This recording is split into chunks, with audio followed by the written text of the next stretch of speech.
ఒక్కసారి కొమ్మూరి గోల్డ్ కి కాల్ చేయండి. తాకట్లో ఉన్న మీ బంగారాన్ని విడిపించి మార్కెట్ ప్రైస్ కి వాళ్ళు కొనుక్కుని మిగతా డబ్బులు మీకు ఇచ్చేస్తారు. నమస్తే అందరికీ, నేను మీ యాంకర్ రేవిక. సో ధర్మవరం సత్యసాయి జిల్లాలో ఓ కేసు అయితే ఫైల్ అవ్వడం జరిగింది. భర్త ప్రియుడు కలిసి భార్యని చంపాలి అనుకుంటున్నారు. అలానే భార్య యొక్క తండ్రిని, ఇద్దరికి కూడా భర్త యొక్క ప్రియుడి నుంచి థ్రెట్ ఉందని చెప్పి వైఫ్ వెళ్ళి కేసు వేయడం జరిగింది. నువ్వు అంటుంది నిజమేనా? భర్త యొక్క ప్రియురాలా? నువ్వు తప్పు చెప్తున్నావు అని అనుకుంటారేమో. మీరు విన్నది నిజమే. భర్త యొక్క ప్రియుడు ఇద్దరు కలిసి ఆ వైఫ్ని చంపాలని పన్నాగం పన్నారు. ఇదెక్కడ విచిత్రం అని అంటే, ఈ మధ్య వింటూనే ఉన్నాం కదా, లెస్బియన్ అనో, ఇద్దరు అబ్బాయిలు లేదంటే ఇద్దరు అమ్మాయిలు వీళ్ళని లెస్బియన్స్ అంటూ ఉంటారు. కానీ ఇక్కడ విచిత్రమైనటువంటి విషయం ఏంటో తెలుసా? ఈ హస్బెండ్ అండ్ వైఫ్కి 13 సంవత్సరాల క్రితం పెళ్ళయింది. మరి 13 సంవత్సరాల నుంచి లేనిది కొత్తగా ఇప్పుడేంటి? వీరిద్దరికి పిల్లలు కూడా లేరు. సో కొన్ని కారణాల వల్ల పిల్లలు లేరు, సంథింగ్ ఏదో జరిగిందని అందరూ అనుకుంటున్నారు. అలాగే భార్య కూడా అనుకుంది, ఇది మా ఇద్దరిలోనో లేదో ఏదో ప్రాబ్లం ఉంది అని. గుళ్ళకి గోపురాలకి తిరగని రోజు లేదు భార్య. తను ఒక లైన్ మ్యాన్గా వర్క్ చేస్తూ ఉంటాడు. ఎవరైతే దాశరథి ఉన్నాడో ఆ బాధితురాలు యొక్క భర్త. సో ఈయన అక్కడ పనిచేస్తూ ఉండగా అక్కడ ఒక అబ్బాయితోటి పరిచయం ఏర్పడింది. ఈ పరిచయం కాస్త స్నేహంగా మారింది. ఆ స్నేహం కాస్త చిగురించి ప్రేమగా వ్యవహారం ముందుకు వెళ్ళింది. అసలు వినటానికి కూడా, చెప్పడానికి నాకు కూడా చాలా అసభ్యకరంగా ఉంది. ఒకవేళ నువ్వు నిజంగానే ఇది అని తెలుసుంటే అప్పుడు పెళ్లి చేసుకోకుండా ఆగిపోయి ఉండాల్సింది. ఎందుకంటే ఖచ్చితంగా ఒక ఏజ్ వచ్చిన తర్వాత మనకు అర్థమవుతుంది మన ఫీలింగ్స్ ఏంటి, మనకి ఎవరిపైన ఫీలింగ్స్ వస్తున్నాయి. నేను ఇలాంటి వాళ్ళని అంటే ఎవరం తప్పు పట్టం, బికాజ్ అది దేవుడు ఇస్తాడు కాబట్టి దాన్ని ఎవరం కూడా జడ్జ్ చేయడానికి సరిపోము.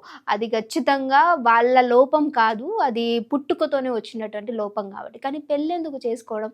13 సంవత్సరాల క్రితం పెళ్లి చేసుకొని ఈరోజు భార్యని మోసం చేస్తూ ఆవిడ జీవితాన్ని మొత్తాన్ని కూడా ఆగం చేసినటువంటి పరిస్థితి కనిపిస్తుంది. సరే, ఆయన ఇష్టమైంది వెళ్ళిపోయాడు అనుకుంటే అసలు నేను మీ వరకు వచ్చి ఈ మాట చెప్పాల్సిన అవసరమే వచ్చిండేది కాదు.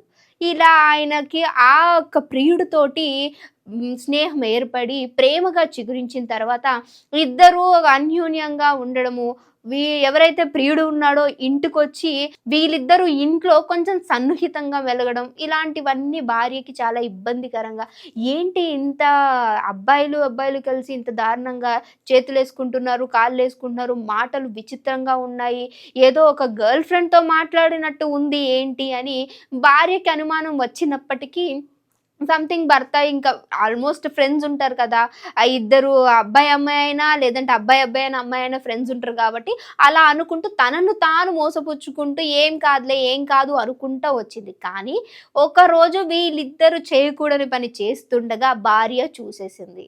భార్య చూసినటువంటి సంగతి ఈ భర్త దాశరథికి కూడా అర్థమైపోయింది. ఎవరైతే తన బాయ్ ఫ్రెండ్ ఉన్నాడో వాళ్ళకి కూడా అర్థమైపోయి ఇద్దరు కలిసి ఆవిడ్ని బెదిరించారు. మేము ఇలా అని బయట చెప్తే నిన్ను చంపేస్తాము, నిన్ను నీ తండ్రిని కూడా చంపేస్తామని బెదిరించారు. ఎప్పుడైతే ఈవిడికి ఈయన గారు లెస్బియన్ అని అర్థమైపోయిందో ఈవిడ అక్కడి నుంచి వాళ్ళ ఇంటికి వెళ్ళిపోయింది. ఎవరైతే తండ్రి ఉన్నారో పుట్టింటికి వెళ్ళిపోయింది.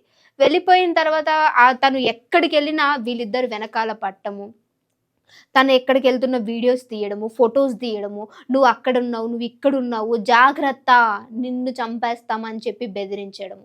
సరే, వార్నింగ్ ఇచ్చారు అంటే డెఫినెట్గా కట్నం కావాలి అని. అంటే ఫస్ట్ ఇక్కడ ఏం జరిగింది అని అంటే, ఈవిడ్ని వదిలించుకోవడానికి ఎవరైతే హస్బెండ్ ఉన్నారో దాశరథి ఆవిడ్ని కట్నం కావాలి, ఇంకొంచెం కట్నం తీసుకురా, మీ డాడీ ఇచ్చిన కట్నం సరిపోలేదని చెప్పి కట్నం పేరుతోటి వేధించటం కూడా చేశాడు. ఎలా అయితే అంటే ఈయన మిస్టేక్ ఏమి లేకుండా ఈవిడే ఇక్కడ నుంచి వదిలేపోతుంది అన్నట్టుగా చాలా బెదిరించడం జరిగింది. అయినప్పటికీ సరే అని తగ్గించుకుంటూ వచ్చింది. కానీ ఈయన గారి మిస్టేక్‌ని కప్పిపుచ్చుకోవడానికి జనాల్లో ఈయనొక అంటే మంచి వ్యక్తి అని చెప్పుకోవడానికి ఆవిడని మోసపుచ్చి, ఆవిడని బ్యాడ్ చేయాలి అని చాలా ట్రై చేశాడు. అయినప్పటికీ ఆవిడని తగ్గించుకొనుంది. కానీ చూడకూడదని చూసిన తర్వాత ఎవ్వరు కూడా అక్కడ ఉండలేరు. సరే ఇంక అక్కడ ఎవరైనా ఏమైనా ఉంటే సరే నేను నచ్చలేదేమో, అందుకే నా భర్తకి వేరే అమ్మాయి పైన ఫీలింగ్స్ వచ్చాయని చెప్పి తనను తను నిందించుకోవడమా, లేదు అంటే విడాకులు తీసుకోవడం లాంటివి చేయాలి. కానీ ఎక్కడ చూడని ఇలాంటి విచిత్రం జరిగేసరికి ఆవిడ తట్టుకోలేక "నువ్వు నాకొద్దు స్వామి, నీది నువ్వే ఉంచుకో" అని చెప్పి ఆవిడ ఇంటికెళ్ళిపోయింది. వెళ్ళిపోయిన తర్వాత వదిలేసుంటే అయిపోయి ఉండేది.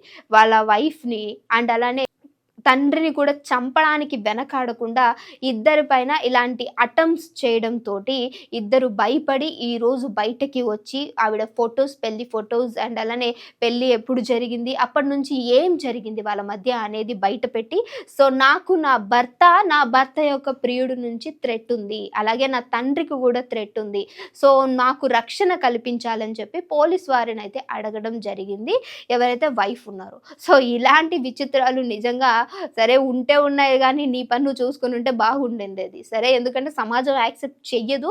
బట్ నీవు లైఫ్ అంటే బై బర్త్‌తో వచ్చిన దాన్ని డెఫినిట్‌గా ఎవరేం చేయలేరు కాబట్టి సైలెంట్‌గా ఉండుంటే ఈరోజు ఈ లైఫ్ అయినా ఉండుండేది. నీ ప్రియుడితోటి నువ్వు హ్యాపీగా ఉండేవాడివి. అనవసరంగా ఆవిడని చంపడానికి వెళ్ళి ఇలాంటి విన్యాసాలు చేసావు కాబట్టి ఈరోజు పోలీస్ స్టేషన్‌లో కూర్చోవాల్సి వచ్చింది. మరి ఈ విషయం విన్న తర్వాత మీకేమనిపిస్తుందండి? మస్ట్ అండ్ షుడ్‌గా కామెంట్ చేయడం మర్చిపోకండి. సో ఏదేమైనప్పటికీ ఇలాంటివి జరుగుతూ ఉంటాయి మన చుట్టుపక్కల. అది దేవుడిచ్చినటువంటి వైకల్యం తప్ప మనం దాన్ని ఏమీ ప్రశ్నించలేము. కానీ ఇలా చంపడాలు, బెదిరించటాలు అనేవి కరెక్ట్ కాదు అని నా ఒపీనియన్. మీ ఒపీనియన్ మస్ట్ అండ్ షుడ్‌గా కామెంట్ చేయండి.